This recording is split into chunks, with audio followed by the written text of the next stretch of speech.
I'm Dan Restuccia, Chief Product and Analytics Officer at Burning Glass Technologies.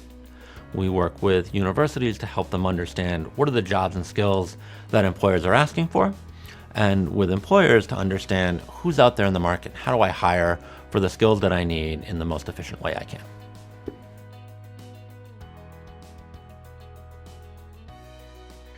So when we look at the job market, we see that jobs break into different kinds of categories. And this is also largely at an occupational level. And you've got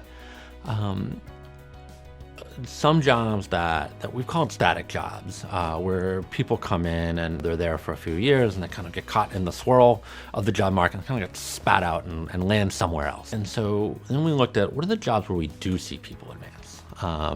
Called those springboard jobs. And you see this happening in IT, you see it happening in business, where people come in, typically in an entry-level job, and then there's a clear progression pathway.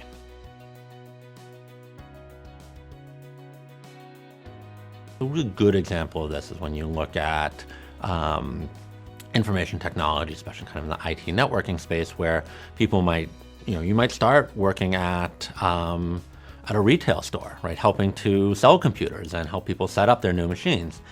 Then you might become a help desk person at a company helping solve basic IT support issues, fixing the printer, setting up the network, setting up new laptops. But then you start to learn some networking skills. So you move into a network support job, and then you get better at that. You move into a network admin job. And that's a sort of clear pathway that people can follow.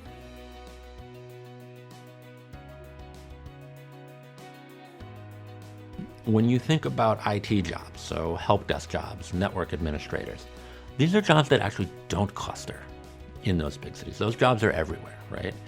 Every hospital has an IT staff. Every manufacturing plant has an IT person to keep it wired up. Schools have IT people. And so these are jobs that exist in small cities. These are jobs, some of the best jobs that exist in rural America. And less than half of IT jobs are employed by the tech industry, right? They're in all these other industries. And so lots of opportunity across industries, lots of opportunity across locations. And these are jobs that to get into should not require a bachelor's degree.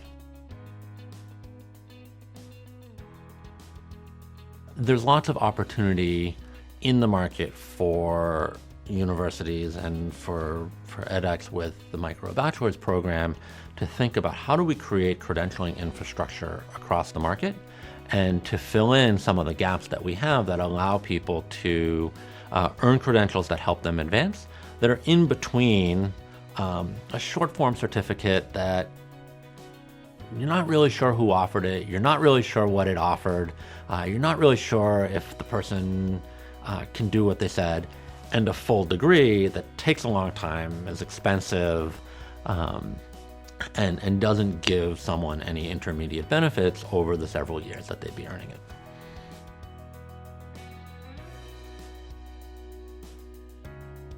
The fact that the MicroBachelors is offering the vision of the bachelor's while also awarding clear, meaningful, stackable credentials along the way, I think can be incredibly motivating